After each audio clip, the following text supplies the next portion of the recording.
and welcome back to the Week 2 Power Rankings of the Super Friends Fantasy Football Podcast. As most of you know, I've had nothing but another fantastically busy week, and it was hard to get the rankings done this week. And I've struggled. I really did. But the good news is, one of you have stepped up and taken my place for the week, and that is Mr. Sidney Davis. As you have pretty much figured out over the past 2.5 years through me doing it pretty much on a week-to-week basis, you kind of already know my opinions on most of the players in most of the league. You know the players that I overachieve on, that I might be a little high on, a little higher than they're supposed to be. Guys like Antonio Gibson, right? Guys like Michael Pittman, right? Guys like Darrell Henderson and Tony Pollard. Pretty much anybody that's ever worn a Memphis uniform. And you also know the kind of players that I'm not really huge on, and the great example of that is Tua. I'm not a big fan of Tua. I don't really trust in Tua at the moment. And so I think it's going to be interesting to get a different opinion on the matter. See what someone else thinks, get their opinions. So Sidney, you've done all 12 teams, you've ranked them, and you've done a fantastic job. You've left a lot of stats out there for us to read. And so I'm just going to kind of go through it. And I'm going to give you my thoughts, but it's your rankings all the way through. So, at number 12, you put Debo as my name-o, Scott. And he pretty much said, Scott, you took a leap of faith by keeping Christian McCaffrey. So far, it looks like it's panning out. He's been great, but he's not been Christian McCaffrey great. He's running back 9 with a terrible quarterback, which is great. His upside is huge, and his point total will only continue to grow as he starts to grow that relationship with Baker. No one is challenging him for touches in the backfield or realistically in the passing game, so he should continue to put up the numbers he can continue to put up as long as he stays healthy. That's going to be the big thing for him. He's an injury-prone player, so if he stays healthy, he could continue to grow. He did add a note, though, that he was added to the injury report, and he might miss Sunday. So, like I said, if he stays healthy, he's huge. If not, it's kind of one of those things constantly with Christian McCaffrey where, if he's healthy, he plays big. If he doesn't, he's gonna be hurt, and it's gonna hurt your team. Deebo Samuel, on the other hand, a monsoon in week 1 derailed any chances of a big week for him.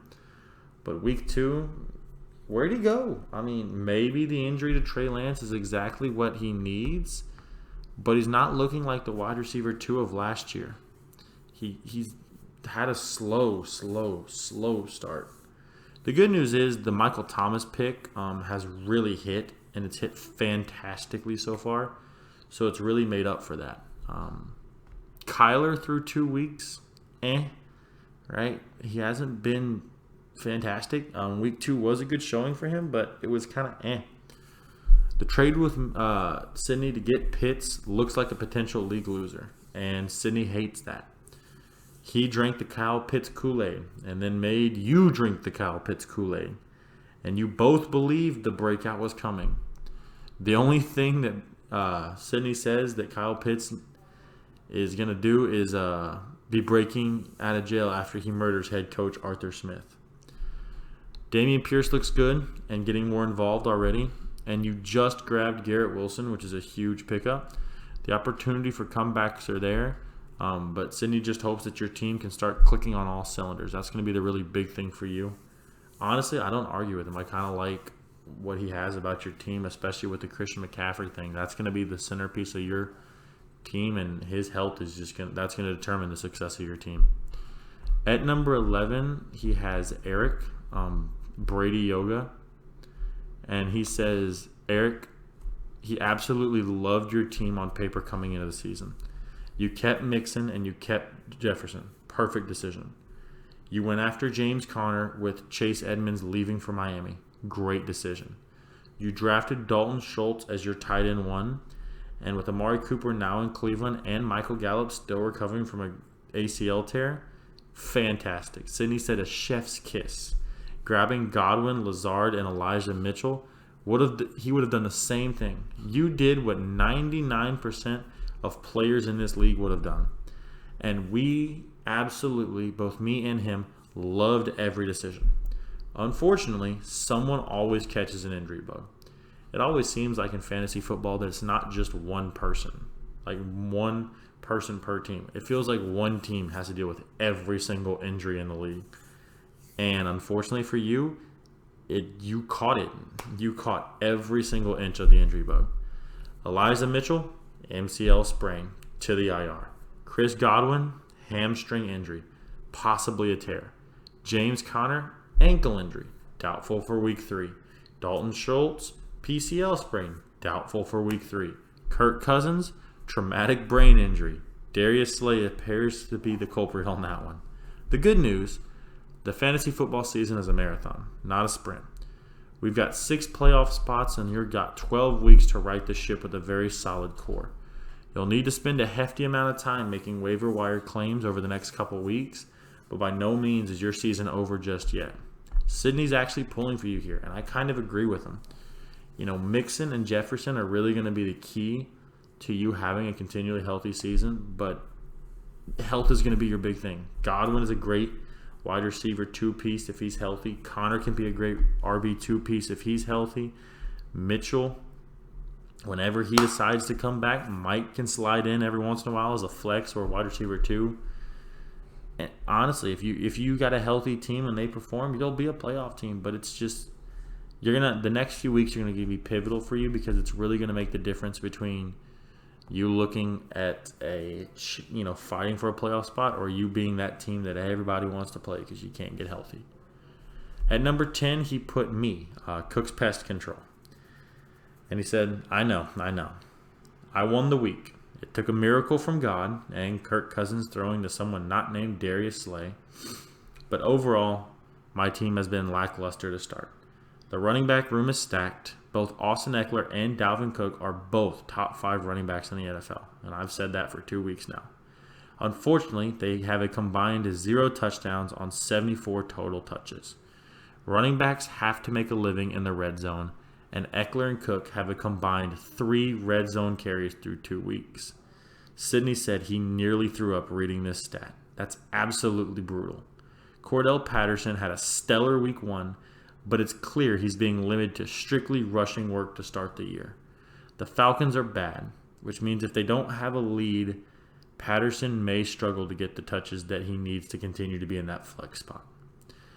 Sidney likes Brandon Cooks as wide receiver 1 due to him being on an absolutely trash team that screams garbage time points, and all points count in fantasy football. He's not really sold on Lockett as my wide receiver 2, especially with Geno at quarterback. Waller at tight end is fine. He'll be a top 5 even with Adams stealing looks. The upside that I have is that I have Justin Herbert, and that should keep me in pretty much every matchup from week to week. And he says this even after Herbert threw another fourth quarter pick 6, and he didn't even play on Sunday. If and when Eckler and Cook start seeing that uptick in red zone carries, Sidney sees my team being really good. The only concern is if. And I honestly agree with him. Eckler and Cook are going to get a large amount of touches, and you'd like to see more of them be in the red zone. Neither one of them have posted a touchdown yet, which is absolutely brutal for me. But you got, when they start getting those touchdown touches, you'll see a more uptick in points. It means you'll start scoring more. Cooks is good at wide receiver 1. If I could get a solid a proven wide receiver 1 to slide Cooks to the wide receiver 2 spot, I think I'd be set there. Lockett, Robinson, and Woods are just kind of You have to just throw one of them out there and hope for the best. Herbert's going to keep me in games flat out. We're going to look up and he's going to have 30-point games on a week-by-week basis, and that's what's going to keep me in these games. The big question, though, is can my running backs get touchdowns, and can my wide receivers produce just enough to not completely shoot me out of games? At number 9, he has Tommy. Birds aren't real. And he says, Tommy, let me start off by saying that your wide receiver core is beautiful. The combination of Keenan Allen, CeeDee Lamb, and Michael Pittman should win you a lot of games this year. Those are 3 true number 1 wide receivers on their team, and each one of them have a target share of over 25% by the end of the year. which is unquestionably elite. We saw a problem this week, though, when both Keenan Allen and Michael Pittman missed time. But the steal of Jahan Dotson off the waiver wire was great. DJ Chark missed that memo, though, and cost you a heartbreaking loss. Well, that and the Ravens defense. Ertz is a great safety net for Kyler, so that's a good pick there. The big problem, though, is your running back room. Both Zeke and Breece appear to be locked in a timeshare, and both are struggling to make an argument as to why they deserve more touches. It's been a tough look all the way around. You may have to bite the bullet and try to trade away one of your main 3 wide receivers for a decent running back. Keyword may. Lamar is at quarterback, which is about as good as they come, and much like me with Herbert, Lamar should be able to keep you in a lot of matchups going forward. You've got time to see what happens. There's no reason to rush anything yet. Honestly, I like what he says. I agree. Lamb, Keenan Allen, and Michael Pittman are going to win you a lot of games if they can stay healthy and if you keep all 3 of them. But your running back room is just atrocious. And, I came with some trades this week, and I tried to get one of your wide receivers, and I tried to give you a running back, and just it didn't pan out, which is fine. But that's going to be your Achilles heel all season. I've argued for pretty much a year and a half now that the only reason why Zeke starts is because Zeke makes more money than Tony does, but it's Tony Pollard's job to lose. So if you can figure out to get a solid running back, at least one, you don't have to get 2, but at least one, you're going to have a pretty set team and a really good team, and you're going to see that ranking shoot up a lot more than where you are at 9. At number 8, he has TJ, another year of losing. He goes, TJ, the trade for Devontae was fantastic. The combination of Devontae and Freiermuth will score an ungodly amount of points and will score actually more points than he believes any combination of your other wide receivers and Travis Kelce. By giving up Kelce, you were able to get a true, absolute beast at wide receiver. So he should actually help you get more total points with Freiermuth than any other wide receivers could have ever done with Kelce, is what he's pretty much saying there. Kamara is a great running back 1 as long as he's healthy. You've got to suffer through the Mike Williams roller coaster, though, which we've all at some point had in one of our leagues, and we've all had to deal with.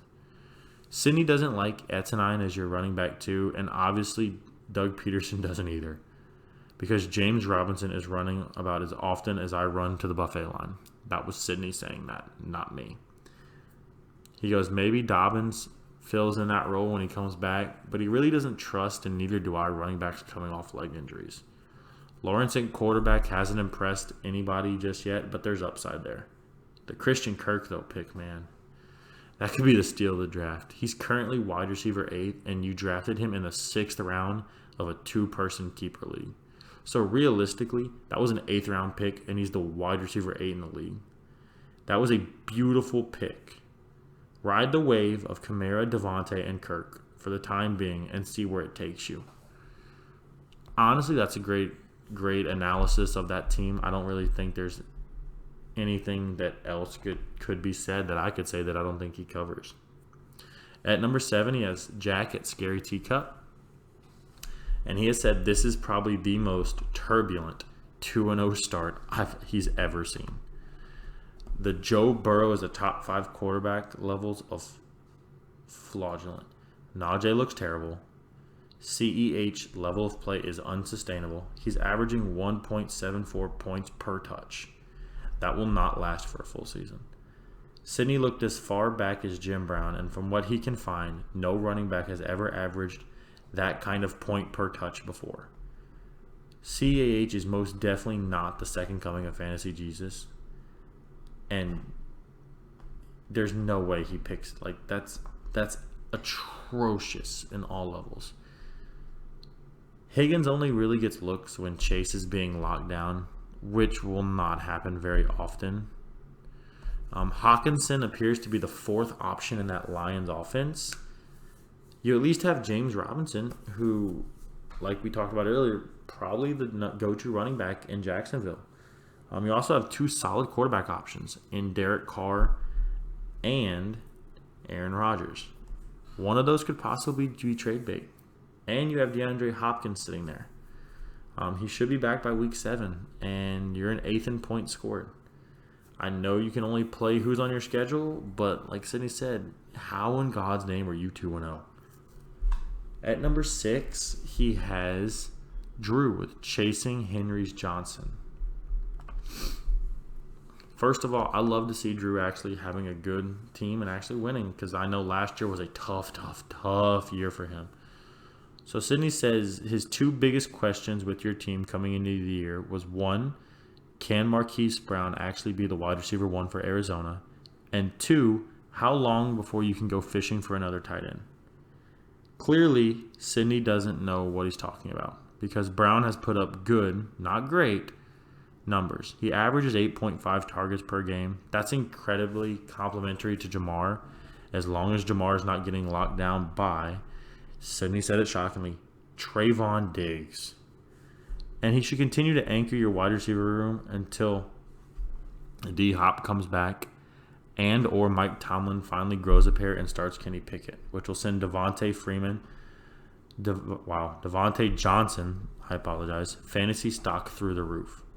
Goddard is currently tight end 8 and is at best the 4th option in the most run-heavy offense in the entire league. Sidney doesn't see this being sustainable, but he's been wrong before. Your running back room is strong, but it would be a lot stronger if the Titans didn't have a traffic cone for O-linemen and Melvin Gordon suddenly became a paraplegic. Sidney and me both love the Burrow Chase stack. It's a great move there. It's double points every time he catches the ball. All in all, Sidney sees a lot of upside here. If his predictions for the Titans and Melvin Gordon come true, this is a potential league-winning team, and I really don't argue with him. Chase is obviously the number 1 wide receiver, and he will be a number 1 every time, every single week. Derrick Henry is someone that you just possibly cannot, like, you have to start him every week. And if Javonte picks it up and Deontay Johnson finally gets the looks that he deserves, you're going to have a good team. At number 5, he put hooked on a Thielen, also known as Lucas, and he says Josh Allen is a god. I don't know what else to say. DeAndre Swift was running back 6 this week on only 7 touches. That's unbelievable. It appears that having both Terry McLaurin and Curtis Samuel could be huge, especially with that Commanders defense looking suspect. You've got Kittle lying in the wait once he's healthy. The only real 2 question marks here are Hunter Renfrow and Nyheim Hines. But it could appear that you could afford to have them put up lackluster weeks as long as Josh Allen remains possessed by the right arm of God. The Bucs defense nearly put up as many points as Josh Allen this week, courtesy of famous Jameis Winston's turnover bakery and its grand reopening. Your team is just sneaky enough to cause problems for everyone else. Sidney likes that a lot, apparently. That's why you're up to 5. And honestly, I agree with him. Allen, Swift, Scary Terry, and Curtis Samuel should be week-to-week starts every single week. The only true real questions here are Hunter Renfrow and Nyheim Hines. And to me, it's one of those things to where you've got Pollard on the bench, you've got Thielen on the bench. Those are guys that you could look at to possibly fill in the gaps there. Or those might be guys that you trade to teams that need, a running back or a wide receiver. We've talked about it. I need a wide receiver, right? Jack needs a running back, and so that might be a situation where you package the, Pollard or Thielen to go get you a better option, and to go get you one of those guys that can help fill out that roster completely. But overall, it's a solid team, and it looks like it's going to be a playoff team. At number 4, he put the man that continues to prove me wrong, Nate, with the name TaylorMade. And he said he's putting you 4 simply because of the upside your team has. Jonathan Taylor and Mark Andrews could literally be your keepers for the next 5 years, and no one would ever blame you. Mike Evans, when he's not attempting to murder Marshawn Lattimore, is a fantastic wide receiver 1 and a pass-heavy offense with Brady at the helm. DJ Moore is an underrated wide receiver 2, and once his relationship with Baker grows, look out. Gibson, who I love, is running back 2 at running back 2 is a risk once Brian Robinson comes back, unless Gibson tries to kill him again. But with Kareem Hunt sitting behind him, it's a good look, especially since he's seeing 63% of his touches inside the 5-yard line since joining the Browns. So that gives you 3 really good running backs, and if one of them starts to struggle, especially with Gibson and Brian Robinson coming back, you still have 2 other very good options. Juju is meh, but he's got upside simply from having Mahomes at quarterback. And Sidney says, speaking of quarterbacks, can you find one that actually puts up points? Stafford throws too many picks, and Russ is Russ. Man's too corny, hence why he's never received an MVP vote in his life. Jared Goff, Marcus Mariota, and now Jimmy G are all averaging more points per game than both Stafford and Russ. Do with that information what you will. Honestly, Sidney, that's a great observation on the team. You've got a pretty solid roster. I think if you could flip a running back to get a really true wide receiver 1 to go next to DJ Moore, I think you'd have a fantastic group, especially with Evans coming back, and that might be something you look at with those 3 running backs you've got. But overall, it's a solid group, and it's why you are where you are right now at number 4. At number 3, he put it hurts flying miles and acres, so he put Rob here. And he said, you escaped week 2 with a W by the skin of your teeth. Hurts looked to be that dude. However, A.J. Brown and Miles Sanders might just be a hair too inconsistent through 2 weeks. Sidney finds a way to talk about Nick Chubb every year, and every year he spits on his opinion. He's a great running back 1 pick with that O-line. Now, if Stefanski would like to give him more goal line touches, it would help. DK at wide receiver 2 does nothing for Sidney, especially with Geno at quarterback, but Rashad Bateman just might. Sidney suggests starting him this week so that he doesn't have to call you a moron again. Kelsey is the best tight end in the game, but giving up Devontae straight up for him? Absolute insanity. You could have easily gotten more out of that deal. You've been incredibly lucky to win both matchups. Your point differential is literally 2 points, the second closest in the league.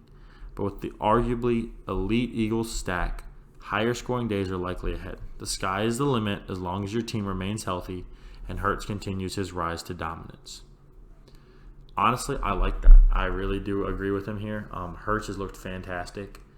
Brown looked good 1 week, and the other week he kind of Travis Kelce, we've talked about this for weeks now. He's the best tight end in football. It seems like your running back group has kind of found its little groove with Sanders and Chubb.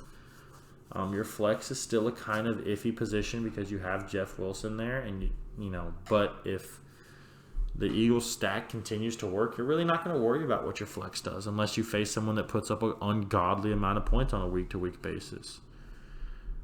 Overall, it's a fantastic team, and the good part is you've got the flexibility to make a few trades here and there. At number 2, he put Call of Duty, Landon. And he said you had running back 2, wide receiver 1, wide receiver 4, and kicker number 3 this week. And you still lost. Heartbreaking doesn't even begin to describe a loss like that. It's a straight kick in the balls. The good news is you have the highest scoring team in the entire league through the first 2 weeks. Now, it's only 0.9 more than the second team, but it's still the highest scoring team in the league. Stephon Diggs is that dude. Amon-Ra is that dude. This is arguably the best 2 wide receiver core in the entire league. The downside, Jacobs has lost nearly all relevance as a pass catcher with Devontae now in Oakland. So he's being relegated to strictly rushing work. Even worse, he's seen 1 carry inside the 5 through the first 2 weeks. Devontae's dominance in the red zone has absolutely killed Josh Jacobs' production. The good news is Michael Carter has seen the second most targets of all running backs through the first 2 weeks. So he might be the move. Only Javonte Williams has more targets than him, so I would not I think that's going to be the move. Dawson Knox has struggled, but he's always going to be an incredibly touchdown-dependent tight end option. And so that might be one you just kind of have to ride with. The good thing about it is he's got Josh Allen at quarterback. So he's going to throw touchdowns. It's just what Josh Allen does. So anything is possible. You have arguably the most complete team in the league. It would take a meltdown of epic proportions for you to miss the playoffs. And honestly, I don't argue with him. I like your team, top to bottom. You would like to see an upgrade at the flex position, but Jacoby Myers has been consistent for 2 weeks. And with Jerry Jeudy sitting on your bench and him being that guy once he's healthy, that's another option. Chase Claypool's another guy that sits on your bench that could potentially be big when Kenny Pickett gets back into the game. When, Tomlin finally decides to play him. Overall, it's not a bad team. It's an overall great team. And you have Mahomes, which will continue to put up ridiculous amount of points on a week-to-week basis. Moving on to number 1. Shocking surprise for surprise. It's Sidney. I'm going to read you what he wrote about his team. Word for word. To an extent. What just happened? On a week in which your 2 running backs and your defense scored a combined 13.2 points, you dropped a nuke on the rest of the league. 193.65 points. Are you kidding me? Your running back room looks strong. Saquon looks healthy again. And Leonard Fournette is the only guy getting touches out of the Tampa Bay backfield. Volume is king in fantasy, and there's only one running back in the entire league with more touches than Saquon and Fournette. Gerald Everett is an odd choice for a tight end 1, but you're going that he's got an elite quarterback and a pass-heavy offense. Well, he's currently tight end 4, averaging almost 14 points per game through 2 weeks, so it's working so far. Your wide receiver core isn't explosive and is on pace with Landon for being the best in the league. Hill, Waddle, London, and Sutton combined for 126 points in week 2. 5 teams in our league in week 2 didn't even hit that total with their entire team. Maybe try to not put so much faith in Miami's defense each week, though. At least not until Byron Jones comes back in week 5. The X factor of your entire team is Tua, and he added a lot of vowels and a lot of consonants there. Donnie Tungavailoa. Yes, Donnie is his middle name. No, I'm not joking. If this is the year that Tua hits his potential and does what you've been predicting, he's been going to be doing for the past 2 seasons, there is absolutely nothing that can stop you. Last Sunday proved that. He's got his first real test this Sunday against the best team in the league in Buffalo. So you'll get your answer soon enough. For now, pray that Saquon and Lenny stay healthy and plan for Tommy this week. Enjoy the week at number 1 because it could disappear in a heartbeat. Overall, I agree with him. I've said for 2 weeks now, wait to pull the trigger on Tua, and my God, was I wrong last week. He dropped an absolute nuke on the league. And the worst part was, all the points that he magically had and all the stats he magically had went to his 2 wide receivers that you have on your team. You stacked the wide receiver group with guys that are going to catch it from your quarterback, and you absolutely nuked everybody. Saquon played average, but he's starting to show that dominance that he used to have. Leonard Fournette, like he said, is getting all the touches from the backfield. The good news is you found a flex. Drake London looks like a solid guy at flex. And on top of that, at any week, you can throw in Cortland Sutton or Rashad Penny and not be a pushover at the flex position. So honestly, you have the best team in the league right now. And, maybe that will change this week if Miami catches a snag in the Buffalo defense. But they're continuing to win, and you're benefiting off of that. There's really no other way to say it. Overall, I really did enjoy reading Sidney's notes and his rankings. I think he did a great job. Next week, I plan to send each of you a random team, and it's going to be your responsibility to talk about that team. So until then, it's been another fantastic week here at the Super Friends Fantasy Football Power Rankings podcast, and I will see you all next week. Y'all have a good one.